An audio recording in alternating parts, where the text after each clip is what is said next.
Yem quşçuluqda ən vacib amillərdən biridir. Keyfiyyətli yem, az xərc və çox qazanc deməkdir. Buna görə də yem daimi nəzarətdə saxlanılmalıdır. Quşlar yaşına görə qrupa bölünür.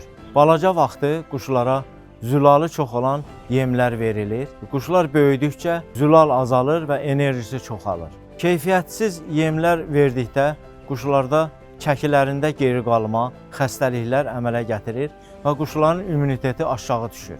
Buna görə də yemi dəqiq nəzarətdə saxlamaq lazımdır. Yem təzə gəldikdə onun istehsal tarixi və son istifadə tarixinə baxmaq lazımdır.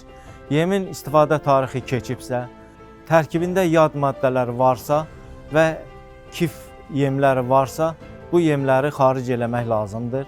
Çünki bu yemlər verilsə, cücədə zəhərlənmə baş verə bilər. Bu da ölüm sayını artırır. Quşçuluqda sağlam yem, sağlam gəlir deməkdir.